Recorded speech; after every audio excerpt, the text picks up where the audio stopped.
그렇다면 안정화 기간만 잘 넘어가면 플라이 강원의 앞날은 전도 유망할까요? 지금으로 봐서는 그럴 수도 없다는 게 이제 저희 생각인데요. 일단 플레이 강원의 2차 목표는 이것 또한 생존입니다. 안정화 기간을 안정화 기간을 견뎌야 되는 그 과정과 동시에 과당 경쟁에서도 이제 생존해야 된다는 거죠. 사실 우리나라가 지금 LCC사가 6개가 있는데 이번에 신규로 3개를 받았으니까 9개입니다. 좀 9개인데 이거는 주변 다른 나라하고 비교해봐도 이 양이 적은 숫자가 아닙니다. 그래서 뭐 주변에서 공급 과잉이라는 우려가 나오는데요. 가령 뭐 미국은 지금 6개사가 있습니다. LCC사가, 그러니까 저가항공사가요. 영국은 4개예요. 중국이 좀 많습니다. 9개. 저희하고 똑같죠? 이제 9개. 일본은 7개입니다. 이다 보니까 일단 뭐 나라 규모라든가 운송하는 거 여객 운송 상황을 고려해 봐도 저희 나라 LCC사가 저가항공사가 많긴 합니다. 그래서 이 기존 업체들도 그렇고 또 일부 전문가들 사이에서도 과잉이다, 공급 과잉이 우려된다, 서로 출혈 경쟁 불가피할 거라고 이렇게 우려하는 점이기도 하죠. 그 두 번째는 그러다 보니 당연히 이제 과당 경쟁 우려가 나오는 거고요. 두 번째는 이 목표 시장이 기존 6개 LCC사하고 중복이 됩니다. 플라이 강원이. 플라이 강원은 지금 동남아 시장에 28개 노선을 확보하겠다는 건데요. 기존 LCC사들이 동남아 노선을 꽉 잡고 있단 말이죠. 이 단거리 노선 쪽을. 또 거기뿐만 아니고 이 또 기존 LCC사 동남아 노선에도 신규 노선을 막 준비하고 있습니다. 지금 1위인 제주항공은 2018년에만 21개 노선을 개발했고요. 그리고 에어서울인가요? 에어서울도 이제 2018년에 12월 달에 인천 삿포로 그리고 인천 필리핀 노선을 또 개발을 했습니다. 그리고 에어부산이나 이스타항공 쪽도 뭐 부산하고 싱가포르 노선을 개발하고 있어요. 동남아 쪽도 많이 계속 좀 확장을 하고 있죠. 그러다 보면 이제 어떻게 되겠습니까?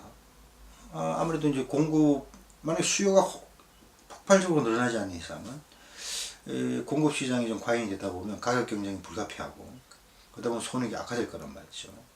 그래서 이런 안정화 기간도 중요하지만 이거 지금 플라이 강원 같은 경우는 뛰어들자마자 이 과당 경쟁에서도 생존해야 됩니다. 그래서 아마 플라이 강원 쪽이나 강원도 쪽이나 이런 부분에 대해서는 충분히 아마 숙지를 하고 인지를 하고 있을 겁니다. 그리고 거기에 대한 대비책도 충분히 있을 거라고 생각은 하는데요. 막상 또 이게 이론하고 실전은 다르다고 말이죠. 막상 영업이 시작되고 그 전장터에 뛰어들면 또 어떤 상황이 벌어질지 모릅니다. 그래서 거기에 대한 철저한 진짜 준비가 있어야 될 것 같고요. 그러자 그러면은 이 강원도나 양양군이나 이 가장 중요한 거는 관광객을 유인할 수 있는 관광 자원을 확보하는 건데요. 그 점에 대해서도 좀 속도감 있게 양양군이나 강원도가 좀 추진해야 되지 않을까 그런 생각을 합니다. 그게 가장 그 플라이 강원을 안정화시키고 도와주는 척정 아니겠습니까? 그래서 도 차원에서도 이번 기회에 강원도 전체가 갖고 있는 관광 자원을 어떻게 이제 이 플라이 강원에서 실어오는 외국 관광객들한테 안내하고 도달시킬 수 있을지 거기에 대한 고민을 좀 많이 해야 될 그런 단계인 것 같습니다. 특히 좀 과당 경쟁이 예상되는 이 플라이 강원의 목표 시장이 동남아 시장입니다. 그럼에도 불구하고 이 플라이 강원이 동남아 시장을 목표로 잡은 것은 뭐 현명한 선택이라고 생각을 합니다. 지금 이 2017년도 이제 외국인 관광객 그 실태 조사를 보면요. 이건 뭐 관광공사에서 발표한 자료죠. 총 입국자가 한 1333만 5천 명 정도 됩니다. 1300만 33만 5천 명 중에 이 중에 아시아계가 70%입니다. 70%를 차지하고 있어요. 그럼 얼마입니까? 거의 뭐 한 1000만 가까이 되는 거 아닙니까? 그죠? 그러니까 동남아 시장이 그 중에 사실 뭐 이 아시아계 70%를 차지하는데 그 중에 상당수는 거의 80% 이상은 또 이 동남아 지역입니다. 그거 보면 이제 1위가 중국이에요. 한 400만 되죠. 이게 2017년 자료인데요. 2016년도에 대비해서 한 50% 가까운 준 숫자입니다. 사드 영향 때문에요. 뭐 2018년 이때는 조금 풀려서 조금 이보다 더 늘어났을 겁니다. 그리고 그래서 일단 중국이 압도적으로 한 400만 정도 되고요. 2위가 일본입니다. 230만 정도 되죠. 그리고 3위가 이제 대만 91만 5천 명. 이렇게 이 10위권 내에 동남아 국가가 8개국이나 있습니다. 뭐 필리핀, 베트남, 말레이시아, 태국 뭐 이렇게요. 그래가지고 동남아 시장이 지금 뭐 포화 상태다 뭐 어쩌다 해도 앞으로 시장 규모가 성장할 가능성도 동남아 시장이 제일 많고요. 이러다 보니 플라이 강원이 잡은 이 동남아 노선은 뭐 지금은 불가피하기도 하고 현명한 선택이었던 것 같습니다. 그래서 지금 이 외국인 관광객 실태 조사를 이제 반영을 하자면 플라이 강원 1차 목표는 어디겠습니까? 바로 중국하고 일본이죠. 이 동남아 시장, 아시아 시장 내에서도 거의 뭐 이 정도면 거의 한 600만 되지 않습니까? 한 700만. 거의 아시아 국가 내에서도 한 50% 이상의 점유율을 차지하고 있는 이 중국과 일본 관광객을 잡지 못하면 뭐 플라이 강원의 미래도 없다고 해도 과언이 아닐 정도로 지금 플라이 강원이 바로 집중해야 될 지금 타켓 시장은 바로 중국하고 일본이 될 것 같습니다. 그래서 뭐 지금 아마 강원도도 여러 해 전부터 일본하고 중국에 공을 많이 들이고 왔습니다. 그래서 강원도 쪽에서 뭐 지금 무역관이랄까 뭐 이런 쪽을 통해서도 뭐 최문순 지사도 여러 번 방문했죠. 특히 중국은요. 그래서 그런 전체의 모든 인프라를 좀 활용을 해서 뭐 지금 플라이 강원이나 강원도에서도 현지 여행사들과 있는 그 여러 지금 마케팅 전략을 세우고 있는 걸로 알고 있습니다만은 좀 더 이 강원도와 플라이 강원이 좀 더 유기적으로 협력을 해서 강원도가 그동안 갖고 있는 동남아 시장이 갖고 있는 인프라들 말이죠. 좀 무역과든가 뭐 이런 여러 가지 인프라들을 좀 총동원을 시켜서 이 중국하고 일본, 특히 중국, 일본에 대한 공략을 최우선으로 삼아야 될 것 같습니다. 외국인 관광객들의 출국 현황을 보면 당연히 동남아 이제 시장을 공략을 해야 되고 동남아 관광객들을 이제 유인을 해야 되는데요. 이게 참 지금의 상황은 참 좀 녹록치가 않습니다. 약 한 1,300만 명이 들어온 2017년도 자료를 보면 입국 공항별로 이렇게 살펴보면 맞죠. 인천공항이 거의 70%를 차지하고 있습니다. 한 850만 명이 인천공항을 통해서 들어왔고요. 근데 이게 참 재밌게도 이가 김해공항입니다. 뭐 이게 아마 외국인들이 서울 예의 지역을 좀 부산으로 만들어 간다는 그 자료하고 좀 일맥상통하는 것 같은데요. 김해공항이 한 8.2%, 한 100만 명 정도를 차지하고요. 3위가 이제 김포공항입니다. 아마 7.3%, 여기 한 80만, 90만 정도. 이게 아마 대부분 일본이 아닐까 싶기도 하고요. 4위가 제주공항입니다. 54만 명, 4.5% 점유하고 있어요. 그렇다 보면 지금의 동남아 관광객들은 대부분은 지금 이 4개 공항을 통해서 특히 인천공항을 통해서 거의 뭐 다 들어오고 있다는 거죠. 그러려면 특히 우리는 이 지금 플라이 강원은 모기지 공항이 지금 양양공항 아닙니까, 그죠? 그러면 그 동남아 관광객들 양양공항을 좀 가져와야 되는데, 데려와야 되는데 말이에요. 이 4개 공항들하고 지금 경쟁을 해야 된다는 겁니다. 항공사도 항공사지만 이 양양공항도 경쟁을 해야 돼요. 인천공항 쪽이나 김해공항이나 김포공항이나 제주공항이나 들어오는 그 수요들을 양양공항을 유치를 하려면 양양공항 차원에서도 여러 가지 좀 인센티브라든가 이렇게 유인책을 개발해야 될 필요가 있다고 생각을 합니다. 가만히 있어서 뭐 한국 플라이 강원이나 강원도 한 데서만 맡겨서는 될 문제가 아니라고 보고요. 두 번째 이 또 동남아 관광객들을 유인하는데 참 근본적으로 풀어야 될 문제라고 봐요. 이게 근본적인 로 풀어야 될 문제이긴 한데 외국인들이 이 방문을 고려한 요인 중에 1위가 쇼핑이라고 합니다. 쇼핑. 뭐 사업차 오든지 뭐 휴가를 오시든지 뭐 친지 방문이든지 어떻든 간에 대한민국을 가면 첫 번째 뭐를 쇼핑할까 이걸 고민한다는 거죠. 이 점은 참 강원도가 치명적인 약점을 안고 있습니다. 가령 양양공항에 들어오면 가깝게 뭐 춘천 뭐 강릉, 그나마 좀 큰 도시가 강릉 춘천인데요. 강릉 춘천을 봐도 그분들이 원하는 그런 쇼핑을 그 인프라가 거의 없다고 해도 무방하지 않나요? 그 알펜시아 쪽에 했던 그 쇼핑몰도 잘 안 됐지 않습니까? 그리고 이 외국인 관광객 주로 좋아하는 이제 화장품 쪽, 뷰티 쪽하고 이제 뭐 음식물, 음식 쪽 이런 게 이제 주를 이루고 있다는데.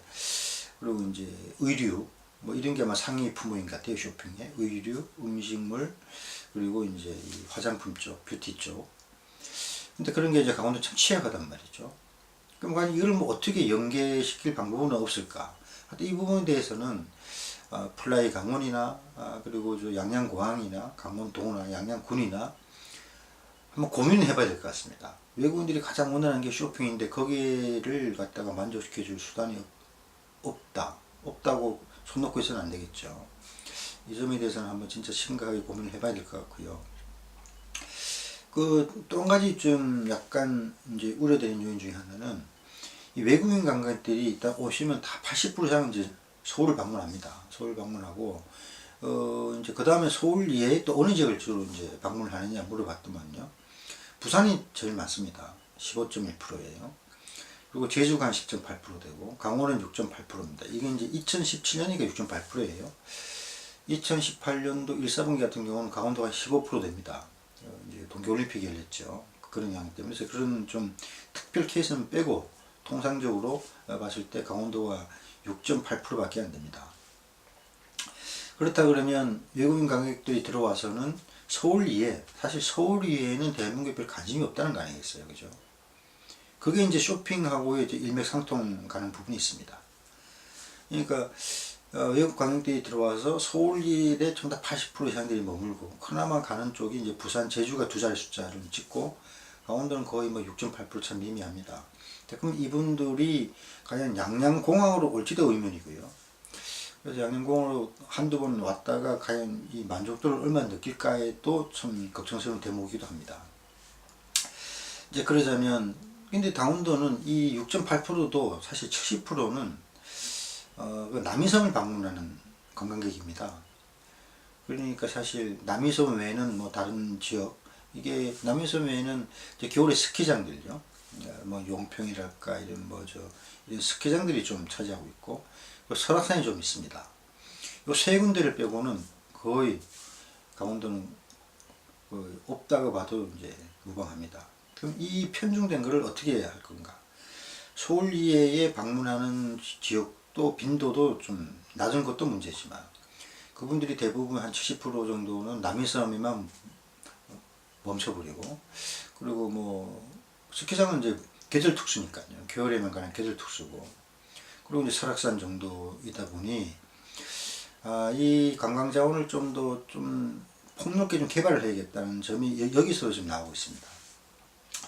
그래서 저는 제 개인적인 생각은 이 쇼핑 문제 해결은 여러 각도로 좀 살펴봐야 될 문제고 이건 뭐 어떻게 해봅시다 해서 될 문제도 아니고 또 강원도나 양양군이나 뭐 저 플라이 강원이나 양양공항에 의지만 있다고 되는 것도 아니잖아요. 이게 업체들하고도 어떤 커뮤니케이션도 있어야 되고 말이죠.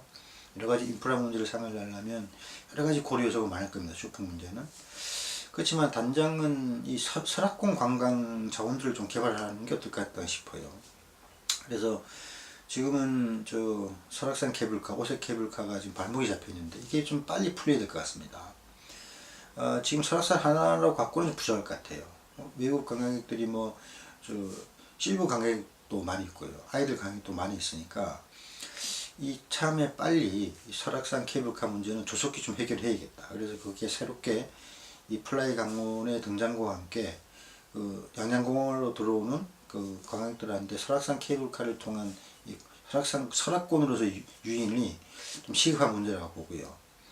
또 한 가지 점은 어차피 쇼핑 문제가 강원도가 해결을 못한다 그러면 빨리 쇼핑이 가능한 지역으로 최대한 신속하고 편안하게 이동을 시켜야 될 거 아닙니까? 그런 점에서는 동서고속철도도 좀 빨리 좀 개통이 되지 않나 그런 생각입니다.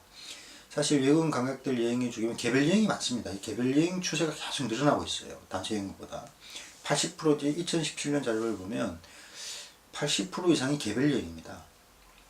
개별 여행이란 것이 많다는 거는 이 가령 양양공항에 들어오신 분들을 쇼핑을 위해서 서울 이동시킨다 그러면 전세버스나 이런 걸 동원하기가 쉽지가 않다는 얘기죠. 뭐 단체로 온 게 아니니까 말이죠. 그러려면 빨리 접근할 교통수단이 있어야 되는데 그런 면에서는 동서고속철도의 조기 개통이 절실한 거죠. 그래서 저 개인적인 생각은 이 설악산 케이블카 문제와 동서고속철도가 이 양양공항에 들어오는 또 외국인 관광객들을 유인할 수 있는 조그만 아주 단초가 될 수가 있습니다. 그래서 이번 기회에도 강원도나 이쪽 모든 분들이 이런 플라이 강론의 어떤 그 취향과 더불어 외국 관광객들을 유치하기 위한 수단들에 대해서 좀 더 적극적으로 좀 나서야 될 것 같습니다. 지금까지 플라이 강론이 처한 여러 가지 환경에 대해서 분석을 해봤는데요. 일단 참 축하할 일입니다. 강원도 이제 그동안 수건 사업이었고요. 그리고 또 외국계 언론들이 양양공항을 빗대서 뭐 유령공항이다, 세계에서 가장 뭐 조용한 공항이다, 이렇게 많이 좀 비아냥했지 않습니까? 그런 양양공항을 갖다 활성화시키는 전기도 마련이 됐고요. 그런 점에서는 지금 플라이 강원의 이 면허 취득이 축하할 일인데, 주변 환경은 참 녹록지가 않습니다. 지금 봤다시피 뭐 공항끼리도 좀 경쟁을 해야 되고, 기존 LCC사들도 경쟁을 해야 되고, 외국인 관광객들이 한국을 선호하는 그런 요인들에서도 강원도는 많이 좀 불리한 입장입니다. 그렇지만은 이 지금 강원도가 벌이고 있는 동서고속철도라든가 설악산 케이블카 문제라든가, 그리고 양양군이 생각하고 있는 그런 대규모 관광단지나, 또 강원도가 생각하고 있는 7개 권역 관광 인프라, 이런 점을 짜임새게 잘만 추진하면 그렇게 비관적이다 이렇게 생각하지는 않습니다. 그 사람들이 뭐 외국인들, 국내 사람들이 보기에 좋은 거는 외국인들 관광객도 보기에 좋을 게예요. 그래서 뭐 설악산에 케이블카를 생기고요. 또 고속철도가 생겨서 속초에서나 뭐 양양에서 수도권 접근이 아주 용이해지고, 이따 보면 외국인들도 아마 강원도를 보는 인식도 많이 바뀔 게고, 그렇다 보면 진짜로 강원도 생각했던 그 새로운 미래가 열릴 수도 있습니다. 그래서 일단 뭐 강원도나 플라이 강원이나 이쪽에서 할 수 없는 요인은 어쩔 수 없더라도, 강원도나 플라이 강원이나 양양군에서 할 수 있는 일들은 신속하게 좀 찾아서 뭐 관광 자원을 좀 더 빨리 좀 신속하게 정비를 한다든가, 그런 뭐 이런 여러 가지 또 설문조사를 통해서 외국인들이 좋아할 수 있는 그런 요인들을 좀 추가를 시킨다든가, 이런 발빠른 작업들이 필요할 것 같습니다. 진짜 간만에 들려온 낭보 아니겠습니까? 여러 가지 강원도 현안 사업이 많이 지금 발목이 잡혀 있는 와중에 그나마 플라이 강원이 면허 취득을 하게 되어서, 또 강원도에 또 새로운 기회가 한번 생긴 겁니다. 이게 뭐 미래가 어떻됐다, 뭐 불행하다, 뭐 이런 걸 떠나서 기회가 주어진 거죠, 강원도에게. 이게 중요한 게 아니겠습니까? 그래서 강원도는 또 새롭게 도약할 수 있는 기회가 주어졌기 때문에, 하여튼 이번 기회를 잘 살리기를 여러 관계자들 분들 다들 모여서 진짜 머리를 맞대서 잘 활용하시길 바랍니다.